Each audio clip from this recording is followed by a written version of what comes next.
राजधानी दिल्ली से है, जहां पर दिल्ली शेल्टर होम का ये पूरा मामला है। 20 दिन में 14 लोगों की मौत हुई है। ये बड़ी जानकारी निकलकर सामने आई है, जहां पर दिल्ली के शेल्टर होम में 20 दिन में 14 लोगों की मौत हुई है और शुरुआती जांच में कई कमियां भी निकलकर सामने आई है।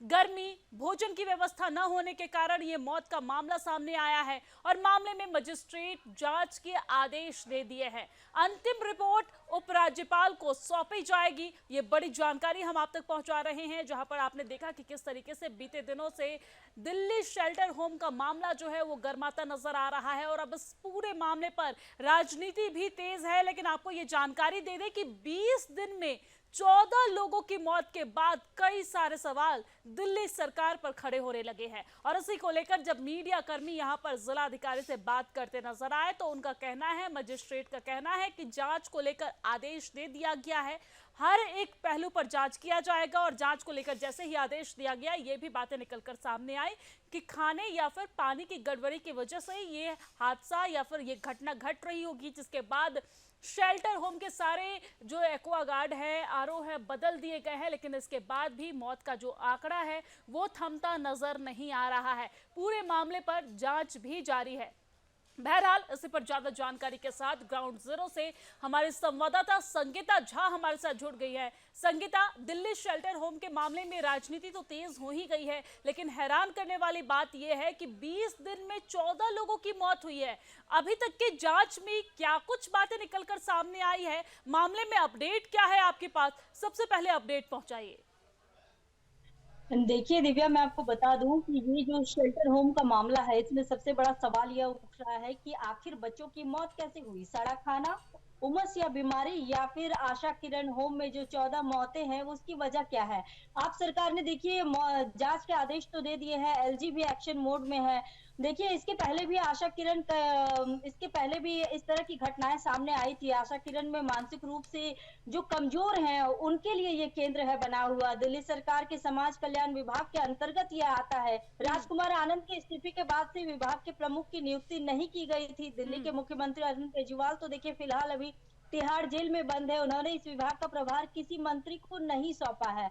तो ऐसे में देखिए इस तरह से जो घटनाएं हुई हैं इसको लेकर देखिए पूरी तरह से चारों तरफ अभी फिलहाल इसको लेकर जो है आशा किरण शेल्टर होम को लेकर आरोप लगाया जा रहा है कि बच्चों को सिर्फ आधा ही खाना दिया जाता था। इसके साथ ही यहाँ पीने का साफ पानी भी नहीं मिल रहा था। आशा किरण के सीएमओ अशोक कुमार ने कहा है कि खाने की क्वालिटी सही नहीं थी। इसके साथ ही यह क्षमता से ज्यादा लोगों को भी रखने का आरोप लगाया है और साथ ही इस शेल्टर होम में 500 लोगों की कैपेसिटी है, जहाँ की 900 से ज्यादा लोगों को रखा जा रहा है, यानी कि 900 से ज्यादा बच्चों को रखा जा रहा है। देखिए इसी मामले में जो है राष्ट्रीय महिला आयोग की अध्यक्ष रेखा शर्मा ने भी फैक्ट फाइंडिंग टीम के साथ आशा किरण शेल्टर होम का दौरा किया।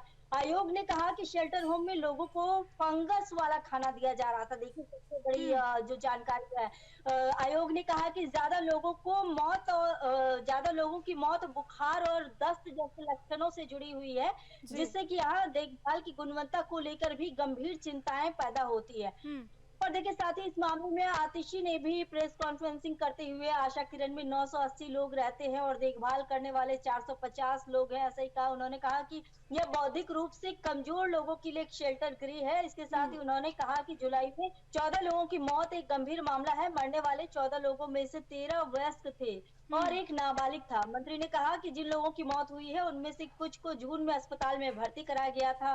मैं यह भी कहना चाहता हूँ उनकी मौत की मेडिकल, यानी कि आतिशी ने कहा है कि उनकी मौत की मेडिकल जांच भी करवाई जानी चाहिए। वहीं देखिए स्वाति मालीवाल ने भी गंभीर आरोप लगा दिए। स्वाति मालीवाल ने कहा है दिल्ली सरकार पर, जबकि स्वाति मालीवाल खुद आम आदमी पार्टी से ही आती हैं, तो उन्होंने दिल्ली सरकार पर आरोप लगाया है। उन्होंने कहा है कि दिल्ली महिला आयोग की अध्यक्ष थी तब भी इस शेल्टर होम में 2 महीने में 11 रहस्यमयी मौतें हुई थी। उन्होंने ट्वीट कर कहा लेकिन है संगीता, अगर देखा जाए तो ये मौत का आंकड़ा जो है वो अभी तो बहुत ज्यादा सामने आया है, तब इस पर जो मीडिया कर्मी है या मीडिया वाले हैं उनकी नजर गई। अगर इससे पहले 2023 की बात कर ले तो 2023 में भी कई सारे मौत के मामले सामने आए, लेकिन इसके बाद भी कोई सवाल नहीं किया गया। लेकिन अब जब मौत का आंकड़ा बहुत ज्यादा, एक महीने में 14, अगर जनवरी से लेकर अभी तक की बात करें तो 28 की मौत हुई है। इसके बाद अब ये मामला जो है वो सामने आया है और अब इस पर जांच शुरू की गई। जब पिछले वर्ष उस तरीके से मौत का आंकड़ा सामने आया तो जांच क्यों नहीं?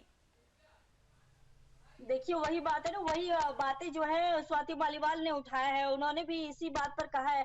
उन्होंने कहा है कि 280 महिलाओं को 6 छोटे कमरे में रखा गया था। देखिए इस तरह की घटनाएं तो दिल्ली में हमने कुछ दिन पहले भी देखा था कि इस तरह से बेसमेंट में जो चल रहा था, जिसके बाद 3 बच्चों की जो मौत हो जाती है, 3 जो स्टूडेंट्स की मौत होती है।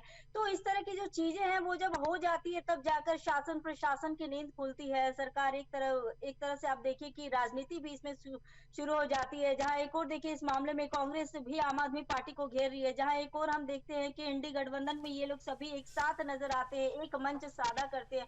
लेकिन जब राजनीति की बात आती है तो एक दूसरे पर आरोप प्रत्यारोप लगाने लगते हैं और और बस आरोप संगीता, देखा प्रत्यारोप। जाए तो ये जांच का विषय है, कहीं ना कहीं राजनीति का विषय नहीं है, लेकिन इस पूरे मामले पर लगातार राजनीति होती तेज नजर आ रही है। लगातार आम आदमी पार्टी के द्वारा ये कहा जा रहा है कि बीजेपी को जहां पर फेज 3 में जो घटना हुई है मयूर बिहार में, वहां पर उस पूरे मामले पर नजर बनाए रखनी चाहिए, उस पूरे मामले पर जांच करवानी चाहिए। तो बीजेपी वो नहीं करके दिल्ली सरकार पर ये तमाम जो आरोप है वो मढ़ती नजर आ रही है और शेल्टर होम का जो मामला है वो उठाती नजर आ रही है। धन्यवाद तमाम जानकारी साझा करने के लिए, हमारे साथ लाइव जुड़ने के लिए। नजर बनाए रखिएगा, अगर कोई अपडेट आती है तो हम आप तक जरूर पहुंचेंगे।